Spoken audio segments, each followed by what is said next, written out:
ser abençoado nesta manhã, e o segredo de sermos abençoados é abençoar, né? Deus um dia falou com Abraão: eu te abençoarei e tu serás uma bênção. Então nós precisamos nos preocupar em abençoar. Vamos abençoar então o pastor Roberto Carvalho. Nosso Deus, nosso Pai, colocamos diante de Ti o Teu servo, o Teu filho, Teu obreiro, ó Deus, ministro da Tua palavra, pastor Roberto de Carvalho. Sê com ele, ó Deus, reveste-o de unção especial nesta manhã e usa-o poderosamente, Senhor, para falar conosco, falar particularmente comigo, ó Senhor, e com o Teu povo, em nome e para a glória de Jesus. Amém. Obrigado, pastor.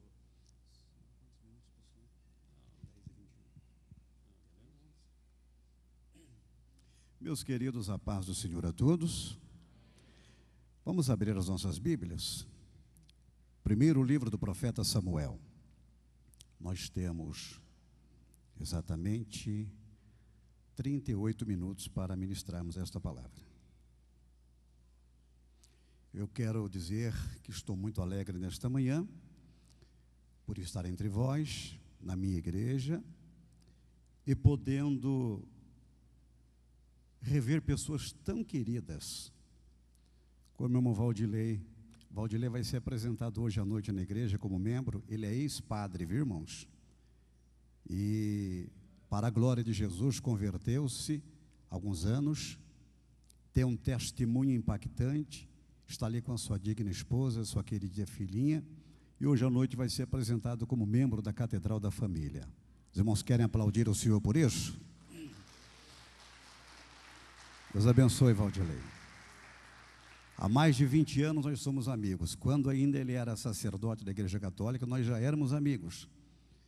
E eu sabia que Deus ia fazer uma obra grande no seu coração. E também nesta manhã eu pude rever aqui uma pessoa muito querida, o irmão Geraldo. O Geraldo é empresário, ele com a sua família abençoadíssima. Ele é proprietário da gráfica editora Renascer. Onde é que está o irmão Geraldo, por favor? Está ali? Aí ele teve que sair, Jorivê, mas já esteve conosco. Muito bem.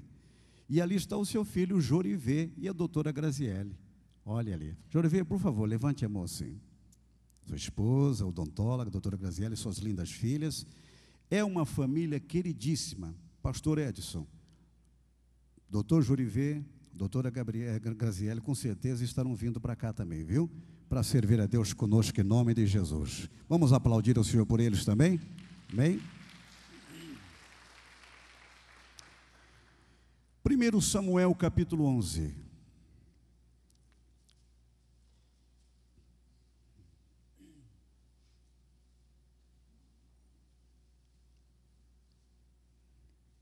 Que lindo é este barulho das páginas bíblicas sendo folheadas. Então subiu Naás Amonita e sitiou a Jabes de Gileade. E disseram todos os homens de Jabes a Naás: faze aliança conosco e te serviremos. Porém Naás Amonita lhes disse: com esta condição farei aliança convosco, que a todos vos arranque o olho direito, e assim ponha esta afronta sobre todo o Israel. Então os anciãos de Jabes lhe disseram: deixa-nos por 7 dias, para que enviemos mensageiros por todos os termos de Israel, e não havendo ninguém que nos livre, então sairemos a ti. E vindo os mensageiros a Gibeá de Saul, falaram estas palavras aos ouvidos do povo. Então todo o povo levantou a sua voz e chorou. E eis que Saul vinha do campo atrás dos bois, e disse Saul: que tem o povo que chora? E contaram-lhe as palavras dos homens de Jabes. Então o Espírito de Deus se apoderou de Saul, ouvindo estas palavras, e acendeu-se em grande maneira a sua ira, e tomou um par de bois e cortou-os em pedaços, e os enviou a todos os termos de Israel, pelas mãos dos mensageiros, dizendo: qualquer que não sair atrás de Saul e atrás de Samuel, assim se fará os seus bois. Então caiu o temor do Senhor sobre o povo, e saíram como um só homem. E contou-os em Bezeque, e houve dos filhos de Israel 300.000, e dos homens de Judá 30.000. Então disseram os mensageiros que vieram: assim direis aos homens de Jabes Gileade: amanhã, em aquecendo o sol, vos virá livramento. Vindo, pois, os mensageiros e anunciando aos homens de Jabes, se alegraram. E os homens de Jabes disseram: amanhã sairemos a vós, então nos fareis conforme tudo que parece bem aos vossos olhos. E sucedeu que ao outro dia Saul pôs o povo em 3 companhias, e vieram ao meio do arraial pela vigília da manhã, e feriram Amon, até que o dia aqueceu. E sucedeu que os restantes se espalharam, que não ficaram 2 deles juntos. Quantos podem dizer amém pela leitura da palavra de Deus? Diga comigo nesta manhã, feche os seus olhos. Eu preciso renovar a minha visão espiritual. Podeis assentar-se, muito obrigado.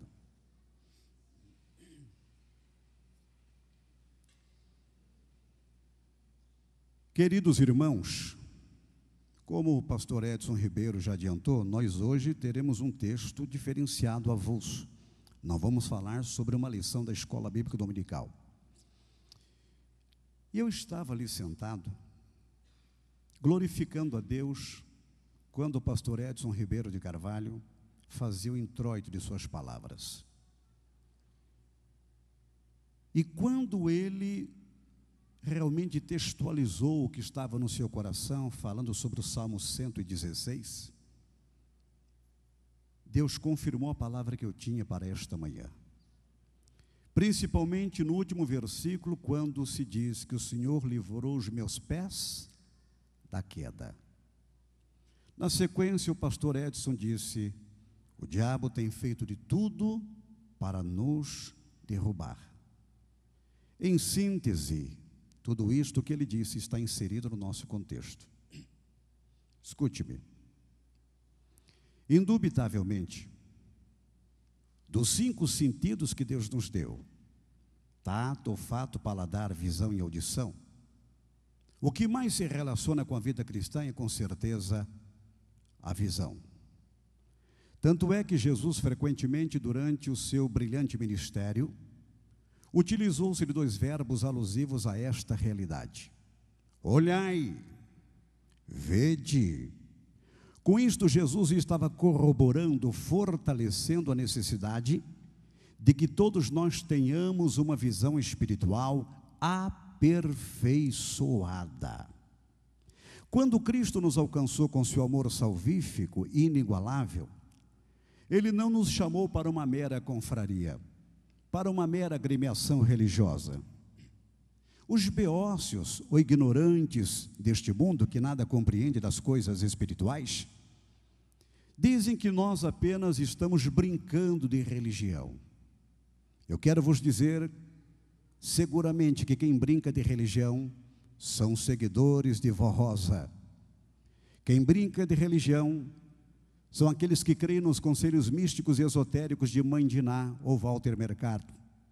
Quem brinca de religião são aqueles que praticam o Santo Daime, a doutrina da floresta. Nós não estamos brincando de religião. Nós fomos, sim, transformados pelo poder do sangue de Cristo Jesus, e integramos a sua igreja, coluna e firmeza da verdade. Mas ao nos alcançar com seu amor salvífico inigualável, Jesus também nos inseriu num contexto que é sério e, sobretudo, incontestável.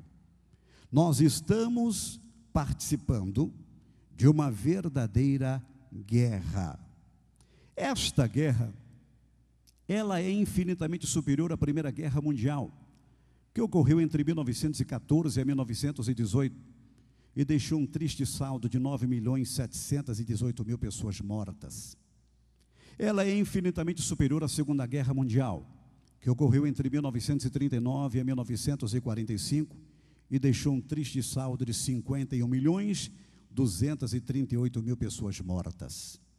Ela é pior do que a guerra da Bósnia, ela é pior do que a guerra do Iraque, ela é pior do que os confrontos tribais do continente africano.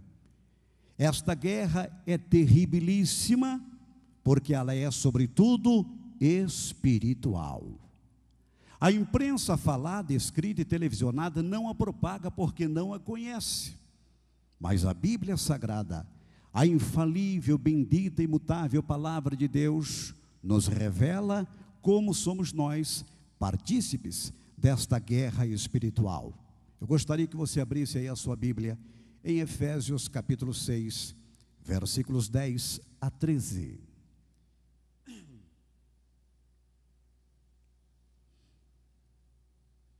No demais, irmãos meus, fortalecei-vos no Senhor e na força do seu poder. Revesti-vos de toda a armadura de Deus, para que possais estar firmes contra as astutas ciladas do diabo. Porque não temos que lutar contra carne e sangue, mas sim contra os principados, contra as potestades, contra os príncipes das trevas deste século, contra as hostes espirituais da maldade nos lugares celestiais. Portanto, tomai toda a armadura de Deus, para que possais resistir no dia mau, e, havendo feito tudo, ficar firmes. A epístola de Paulo aos Efésios, ela se enquadra como verdadeiro manual de guerra espiritual. Agora, o que é interessante é que a Bíblia já nos antecipa, revelando-nos quem é o nosso grande oponente nesta guerra espiritual. Quem é que procura simplesmente quebrar a nossa cadência, interceptar a nossa caminhada exitosa e vitoriosa? Quem é que procura emudecer o nosso cântico de alegria? Quem é que procura quebrar os dentes da nossa pregação? Quem é que quer anular-nos no plano salvífico estabelecido por Deus? Eu quero vos dizer que o nosso oponente não é o líder do Hamas, do Hezbollah, do Fatah, da Jihad Islâmica. Não é o líder do Quimer Vermelho. Não é o líder do ETA, do IRA, do Sendeiro Luminoso. Não é o líder do PCC. Não é o líder do Comando Vermelho. Mas o oponente das nossas almas está aqui revelado. É o diabo. Algumas pessoas se estremecem ao ouvir falar acerca deste ser terribilíssimo que se opõe contra a fé dos santos. Berkowitz disse: uma teologia só se completa quando entendemos os efeitos nefastos da demonologia. Precisamos conhecer com quem nós estamos confrontando. Paulo diz que não podemos ignorar as maquinações de Satanás, ignorar e desconhecer. Na época medieval, pintaram uma figura equivocada acerca do diabo. Descreveram-no de forma lúdica e até mesmo cômica. Pintaram-no como se fosse um ser avermelhado, de baixa estatura, como tendo 2 chifres ondulados e pequenos, unhas enormes, pés fendidos e retorcidos, uma cauda pontiaguda, pele escamosa e um tridente em suas mãos. Mas o pior equívoco se deu quando descreveram-no como um ser acéfalo, isto é, incapaz de pensar. Entendam, eu estou reproduzindo o que foi dito naquela época. Disseram acerca do diabo: ele não passa de um palhaço, ele é apenas um ser burro e, portanto, inofensivo. Lê do engano. Eu quero vos dizer que o diabo é mais sábio do que Isaac Newton, pai da ciência moderna. O diabo é maior estrategista de guerra do que foi Napoleão Bonaparte. O diabo é maior ilusionista do que David Copperfield. O diabo é mais sáfaro e mais cruel do que Mao Tse-tung, Idi Amin Dada, Saddam Hussein, Slobodan Milosevic e todos os outros ditadores que a história registrou juntos. O diabo é tudo isto, como eu vos falei. Ele é um ser pensante, ele é um grande estrategista, ele é inteligentíssimo e não podemos ignorar as suas maquinações. Mas aquele que age na minha vida, na tua vida, nas nossas vidas, é maior do que o diabo, é maior do que o inferno. Jesus Cristo de Nazaré é campeão dos campeões. Aplauda o Senhor comigo nesta manhã. Bendito seja Deus. Portanto, nós estamos numa guerra espiritual, e aquele que se opõe contra a nossa fé é extremamente pensante e estrategista. E uma das maiores estratégias que o diabo se utiliza contra os santos do Senhor nestes últimos dias é através de uma manobra sorrateira. Ele procura eliminar, deletar, tirar a nossa visão espiritual. O texto que nós lemos nesta manhã maravilhosa, ele entra providencialmente para mim, para ti, para cada um de nós. A Bíblia diz que Naás, rei dos Amonitas, lançou uma ofensiva contra uma cidade israelense chamada Jabes Gileade. Os moradores da referida cidade, encurralados, acuados, ficaram amedrontados, combalidos e fragilizados. E então, pensando que todos fossem morrer, fizeram uma assembleia geral rapidamente e enviaram um mensageiro para falar com o rei invasor. Queremos fazer-lhe uma proposta, Naás. Poupa-nos e te serviremos. Eles queriam pactuar com o inimigo. O curioso é que o nome Naás quer dizer serpente. Por isso que Naás prefigura o diabo. Talvez nesta manhã você não tenha aberto o teu coração para alguém que talvez esteja ao teu lado, mas Deus sabe o que está trancafiado dentro de ti. Pode ser que o inimigo esteja realmente lançando uma grande ofensiva contra a tua vida sentimental, contra a tua vida espiritual, contra a tua vida administrativa, contra a tua vida financeira, contra o teu ministério. Mas em hipótese alguma recue, em hipótese alguma pactue com ele. Há um hino da harpa cristã que diz assim: tentado não cedas, ceder é pecar, melhor e mais nobre será triunfar. Em nome de Jesus, resista o diabo, não pactue com ele, mostre-se firme em nome de Jesus.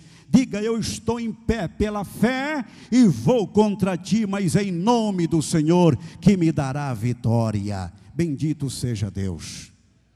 Quando então Naás percebeu que os habitantes de Jabes Gileade estavam combalidos, fragilizados, querendo pactuar com ele, ele apresentou-lhes uma contraproposta: eu vou poupá-los, mas desde que todos arranquem o olho direito. Literalmente, os judeus usavam facas cortantes pequenas, escondidas debaixo de suas vestes. Quando o ritual iria se iniciar, havia muita comoção, pessoas chorando. Algumas queriam pactuar com o rei, mas a maioria não. Mas era questão de sobrevivência. A fé estava distanciada de tais pessoas, lamentavelmente. Até que os anciãos, sábios conselheiros, intermediaram aquela questão. Os anciãos então disseram a Naás: ó Naás, permita-nos que por 7 dias enviemos mensageiros por todo Israel, e não havendo ninguém que nos livre, então sairemos a ti e te serviremos. Naás disse: assim seja feito. Tudo o que os anciãos queriam era ganhar tempo para que o braço desnudado de Jeová entrasse em ação. Meus amados irmãos, se a luta está grande, precisamos ganhar tempo, mas não ganharmos tempo apenas nas águas térmicas da pousada do Rio Quente, não ganharmos tempo apenas nas praias do Araguaia, nas praias do Nordeste brasileiro, nas praias do Caribe, nos Alpes suíços, nas ilhas gregas. Não, precisamos ganhar tempo na oração, no jejum, na leitura da palavra e no clamor das madrugadas. Deus vai desnudar o seu braço e entrará em nossa defesa. Quem crê nisso, diga amém nesta manhã. Então mensageiros foram enviados a todos os termos de Israel, e alguns deles chegaram numa cidade chamada Gibeá, que ficava a 6 quilômetros ao norte de Jerusalém.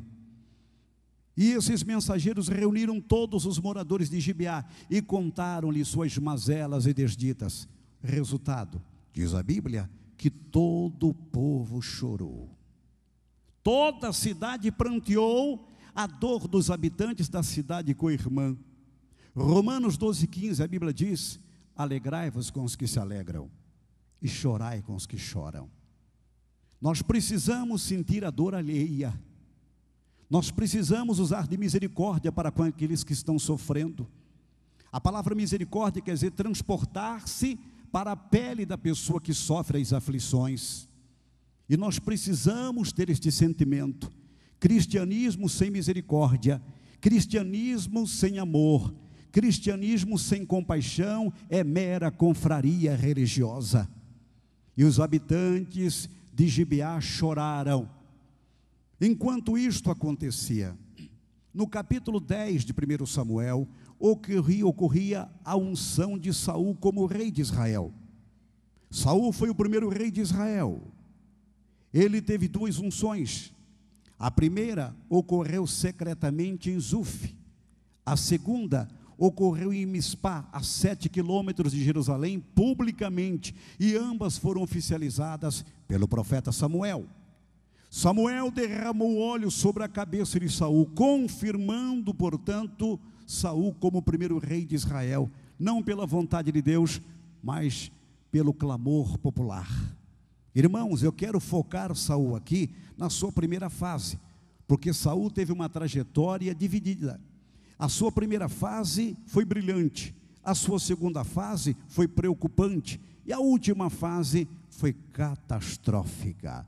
Foquemos, portanto, Saul na primeira fase. Quando ocorre a unção em Mispá, houve muita confraternização. Eu vejo isto hoje também. Quando eu vou numa convenção onde ocorrem ordenações de ministros, eu percebo que há uma confraternização, abraços, felicitações, mas aquilo passa. Aquilo é para o momento. Depois aquele que foi ordenado tem que mostrar a que veio. Tem que justificar sua convocação. Quando acabou a confraternização, Samuel ordenou a Saul que começasse a reinar. Saul sai com seus homens e vai em direção a Gibeá. Em Gibeá ele simplesmente construíra uma casa-fortaleza, 56 de comprimento por 56 metros, é óbvio, por largura praticamente quadrada, torres nos 4 cantos, um abrigo subterrâneo, sistema casa-mata. Ali Saul iria morar. Ele vem com seus homens e quando chega diante do portão frontal de Gibeá, ele esperava que os habitantes da referida cidade fossem recebê-lo com presentes e com salvas de palmas, mas ele estava equivocado. O portão se abre e ele não vê as mãos articuladas, ele não vê os presentes para o rei. Ele ouve e vê o povo prostrado e chorando. E ele se indignou. Que tem o povo que chora? Perguntou Saul. Responderam-lhe: o povo está chorando porque Naás, o rei invasor, cercou a cidade de Jabes Gileade. E para que os habitantes desta cidade não morram, Naás propôs uma proposta, um acordo, que eles arranquem um olho direito. Então diz a Bíblia que o Espírito de Deus veio de forma gloriosa sobre a vida de Saul. E simplesmente ele se irou, não a ira para fazer o mal, mas para dissipar o mal. E na sequência, ele pegou uma junta de bois e matou-a, e começou a cortar os animais em pedaços, e chamou os mensageiros e disse-lhes: levem a todos os termos de Israel, e digam que assim se fará os bois daqueles que não saírem atrás de Saul e atrás de Samuel. Ora, o que é que Saul queria dizer com isto? Ele queria dizer à nação de Israel que agora não prevalecia mais a teocracia, onde a figura marcante era Samuel, mas sim a monarquia, onde a figura centralizadora seria ele, Saul. Porém o povo não poderia esquecer a historicidade, os feitos maravilhosos de Samuel. Em síntese, Saul queria dizer: olhem para mim, obedeçam-me, mas não se esqueçam da biografia de Samuel. Às vezes eu vejo novos pregadores, novos líderes começando uma atuação equivocada, querem crescer, querem se projetar, rasgando biografias alheias, deletando a história de pessoas que trabalharam no Evangelho há muito tempo. Construa cada um a sua biografia, construa cada um a sua história, e Deus honrará o seu ministério. Bendito seja o nome do Senhor. Então os mensageiros saíram, e quando retornaram, Saul havia preparado um efetivo militar composto por 330 mil homens, e disse aos mensageiros: retornem a Jabes Gileade e digam ao povo que nem tudo está perdido. Amanhã, em aquecendo o sol, eu chegarei com livramento para todos. Não arranquem o olho direito, é falácia, é engodo, é manobra de Naás. Não há necessidade de se fazer isto. O Senhor me usará para levar-lhes a grande libertação. E então os mensageiros correram lépidos, ligeiros, em direção a Jabes Gileade, para levar aos habitantes da referida cidade aquela notícia balsâmica e consoladora. Meus amados irmãos, simplesmente Saul agiu de uma maneira que Naás não esperava. Ele disse aos mensageiros que comunicasse ao povo que ele chegaria quando o sol estivesse bem quente, por volta do meio-dia.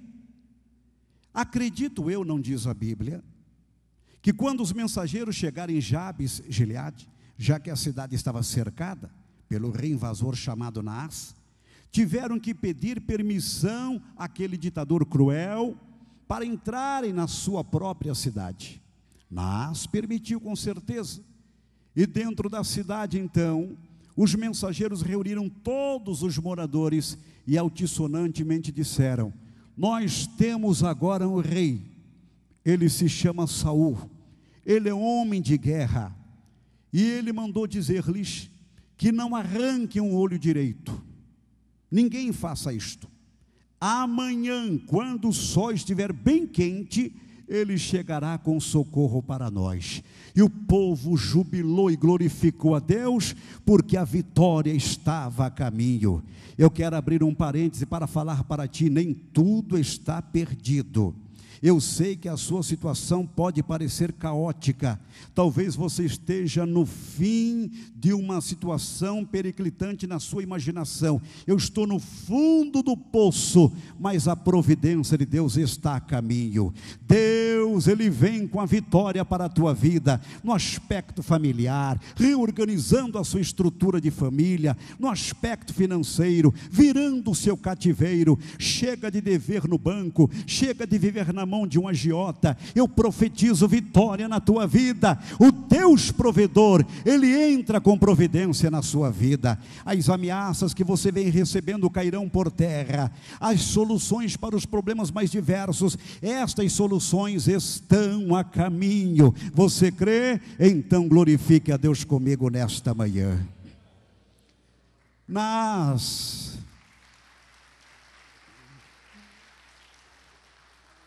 ele não esperava que Saul fosse se utilizar de uma estratégia diferenciada.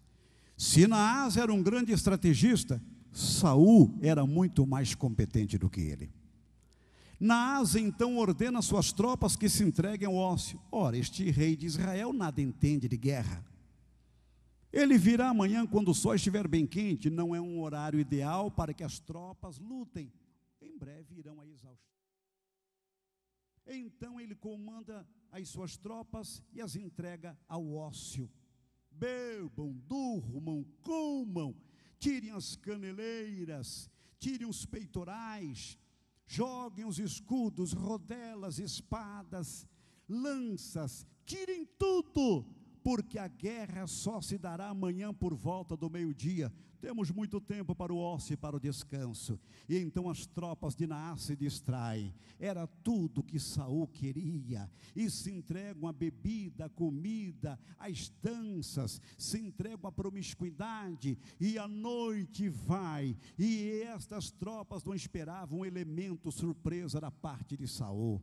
Nos diz a Bíblia que Saul não foi ao meio-dia, conforme ele havia dito. Sabe o que ele fez? Ele chegou de madrugada, pegando as tropas de Naás desprevenidas. Por que de madrugada? Porque de madrugada é melhor. Louvado seja Deus. E Saul arrasou com as tropas de Naás, e aqueles que não foram mortos, que não foram pegos, correram humilhando-se pelas campinas de Jabes Gileade afora. Assim, naquele dia, uma vitória cachapante foi dada por Deus a Israel através do rei Jabes.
Deus não nos permite vermos o reino espiritual e as setas que se movimentam contra cada um de nós.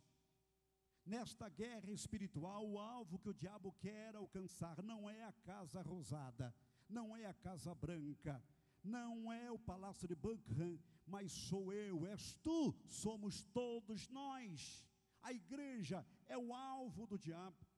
E ele se utiliza desta grande estratégia, que é de tentar tirar a nossa visão espiritual, para que nós não venhamos a observá-lo, e assim venhamos a perder a nossa guerra espiritual.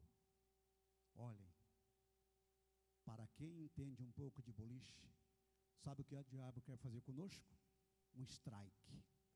Mas ele não vai fazer. Em nome de Jesus, você vai continuar em pé pela fé. Deus vai te dar graça, há uma nova unção sobre a tua vida, há um novo poder, há uma nova graça. Deus lhe confere autoridade espiritual, a tua família vai ser blindada, é o teu tesouro maior, os teus negócios vão prosperar, a tua vida executiva, administrativa, vai ser uma vida exitosa e triunfante, a tua vida espiritual vai ser coroada de êxito, e Deus vai ungir o teu cântico, e Deus vai lhe dar graça, para que você fique firme na sua presença, e o sirva de todo o coração. Vai fazer strike com quem está no mundo de horror e de pecados. Aqui Jesus nos protege, louvado seja o nome do Senhor. Agora me escute, eu vou concluir, tenho 10 minutos. A mesma estratégia de Naás é do diabo. Por que é que o diabo quer tirar a nossa visão espiritual? Porque ele não quer que nós o visualizemos. O diabo é o mestre do mimetismo, da camuflagem. O diabo é igual, respeitosamente falando, aquele pássaro urutau, conhecem? Ele fica num galho seco e se assemelha à extensão do galho, e não é um pássaro tão belo assim. E o diabo, ele quer ficar camuflado, e não quer que nós o vejamos. O que é importante que saibamos também, é que o Mossad, ou Shin Bet, polícias secretas de Israel, não podem dizer qual é o paradeiro do diabo. A Scotland Yard da Inglaterra também não. O FBI e a CIA nos Estados Unidos da mesma forma. A Interpol da mesma forma. A Polícia Federal no Brasil, a Polícia Militar, a Polícia Civil, a Guarda Civil Metropolitana não podem dizer qual é o paradeiro do diabo. A base da OTAN no sul da Itália, com seus enormes e fantásticos satélites, não podem dizer onde o diabo está e o que é que ele está fazendo. O Pentágono, que fica em Arlington, com seus modernos e super satélites, não podem dizer qual é o paradeiro do diabo e o que é que ele está fazendo.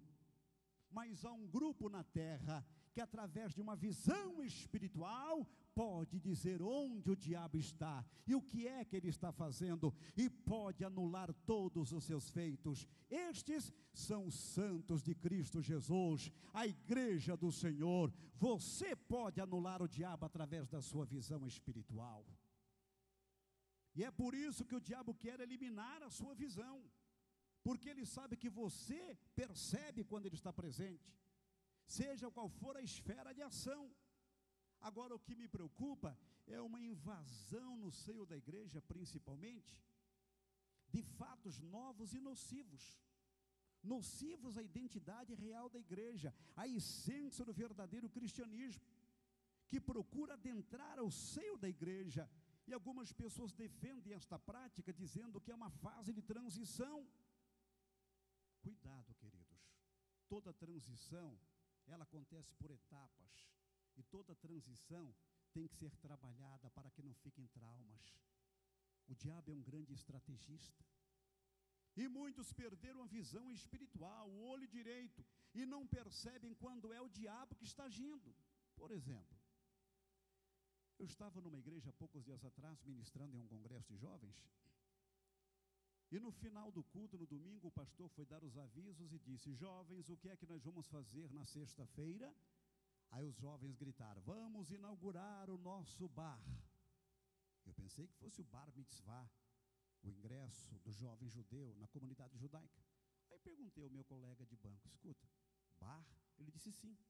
Compramos um quiosque na praia e vamos vender caipirinha, vodka, cerveja, uísque, tudo que as pessoas quiserem.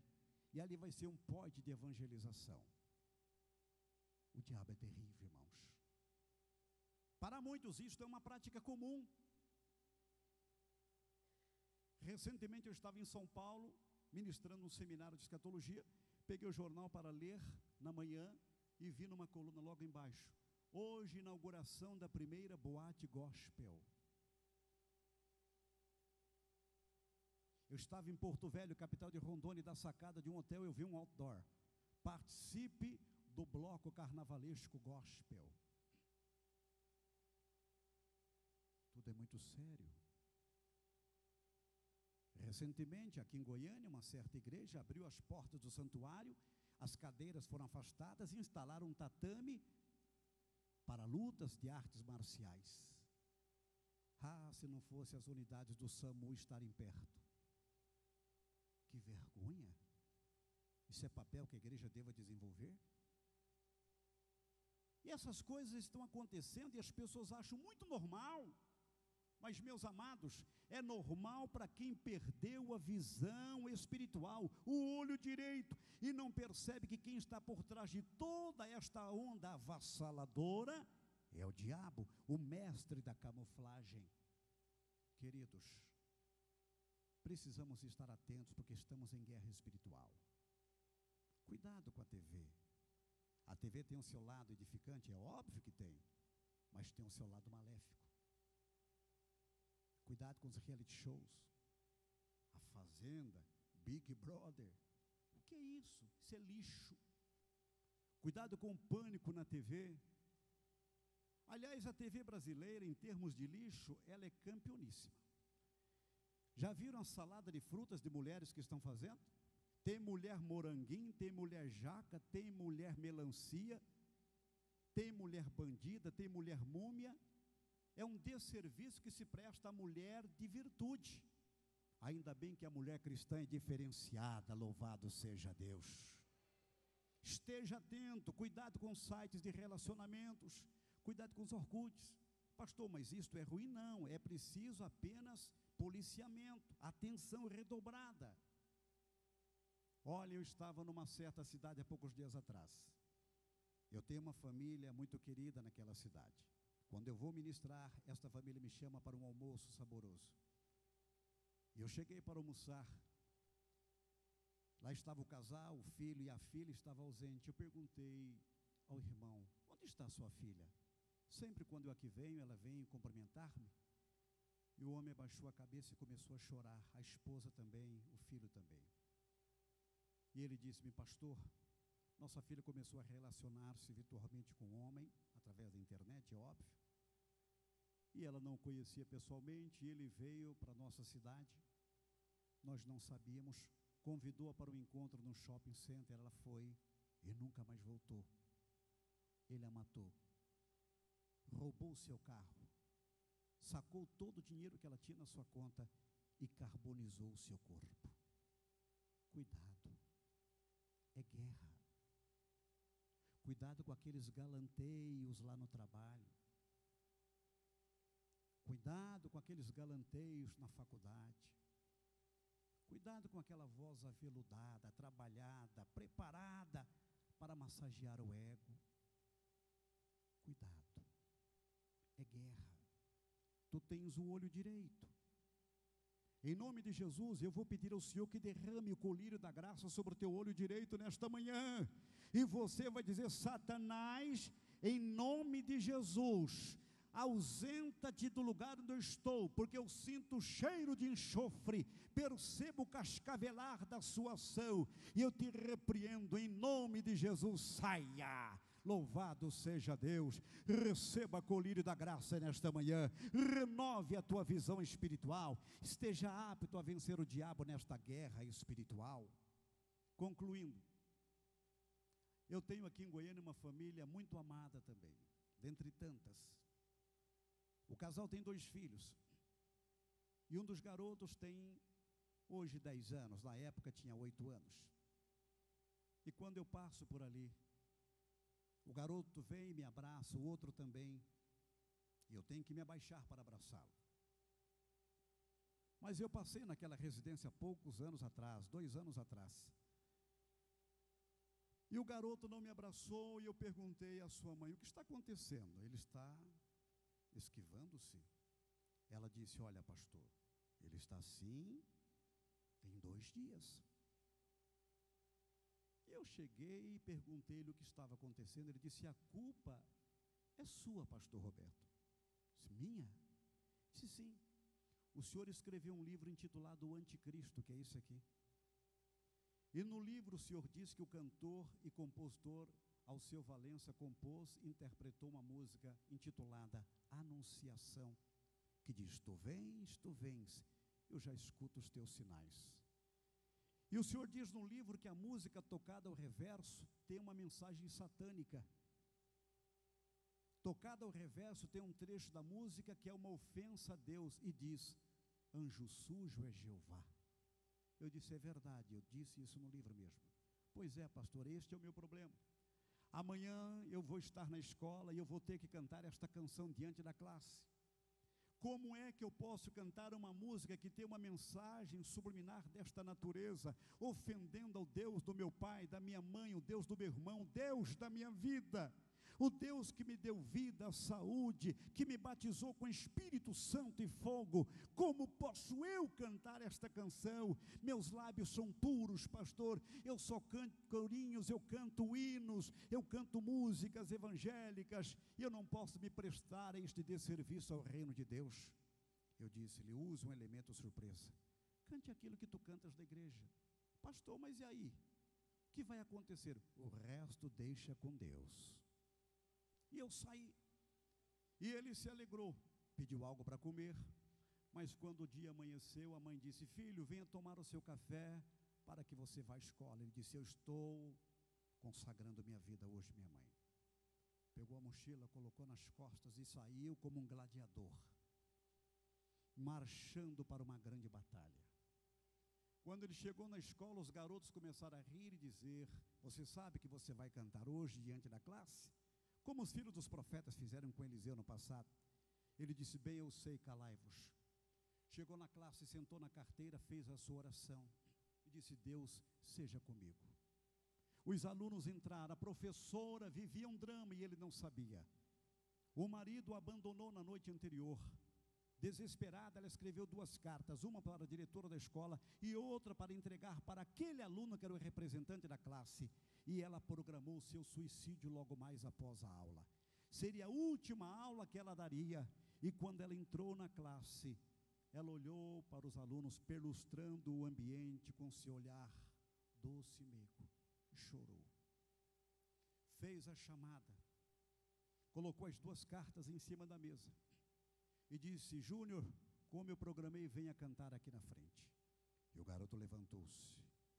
E quando chegou na frente, a professora disse: pode cantar.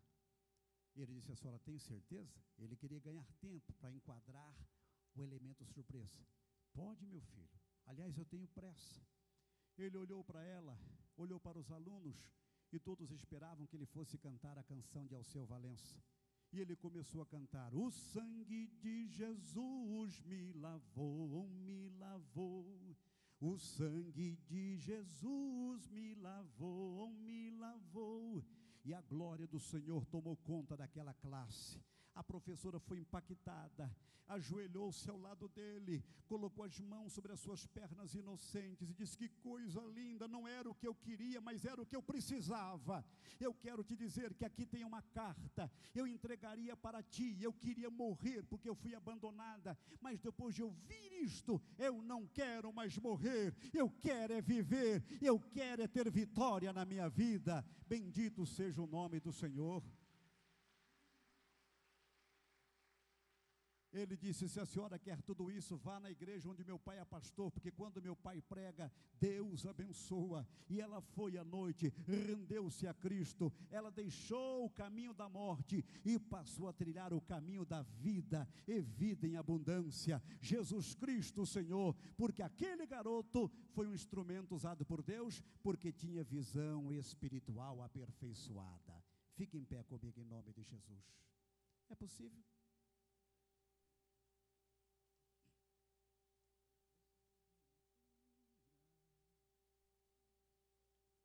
Eu quero orar contigo nesta manhã. Escute, olhe bem o que eu vou dizer. Se eu puder ser instrumento de bênçãos para ti,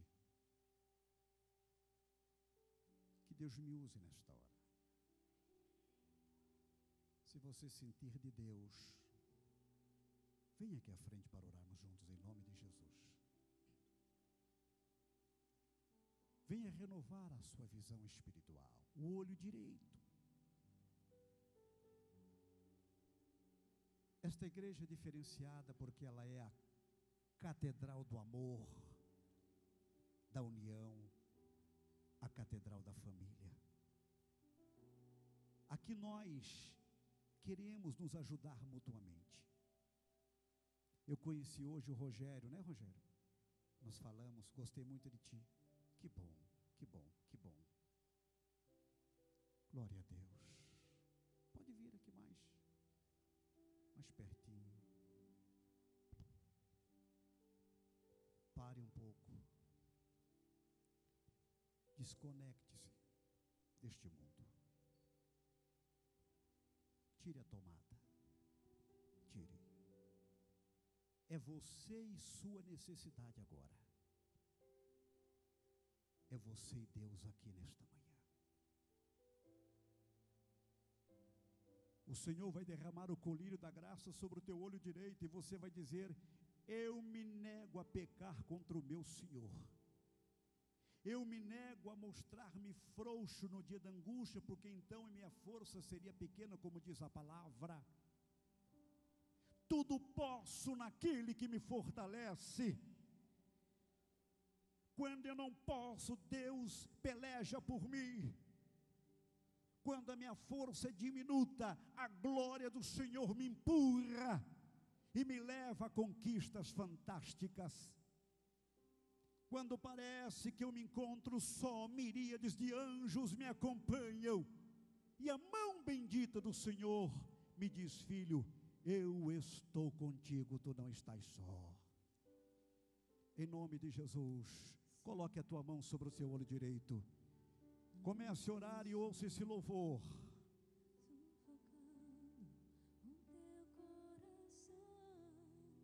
Se lançaram você numa cova e ferido, perdeu a visão. Sim, Deus. Se tentaram matar os teus sonhos, sufocando o teu coração. Aleluia. Se lançaram você numa cova e ferido, perdeu a visão. Escute. Não desista, não pare de crer. Os sonhos de Deus Aleluia. jamais vão morrer. Não desista, não pare de lutar. Não pare de adorar. Receba colírio no olho direito em nome de Jesus. Deus te renova nesta manhã. E o que mais? E a sua visão. Renova a nossa visão, Jesus. Jesus. Recebe a cura. Recebe a unção. Recebe a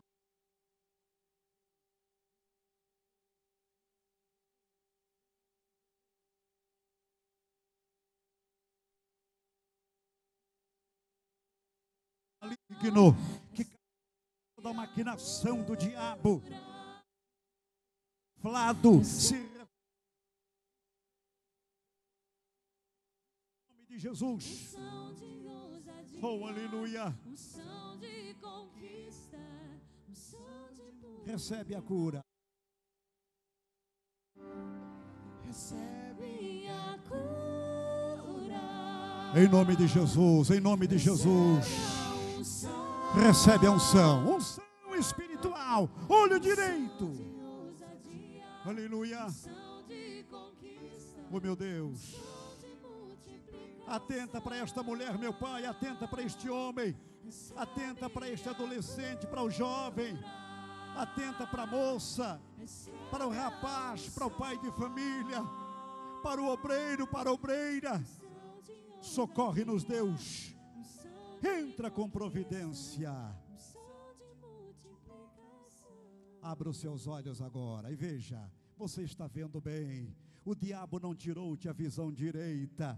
Dê um abraço nessa pessoa que está ao seu lado. Diga: eu fui renovado na minha visão espiritual. Oh, aleluia, oh, aleluia, oh, aleluia, oh, aleluia. Os teus sonhos Glorifique a Deus, glorifique a Deus.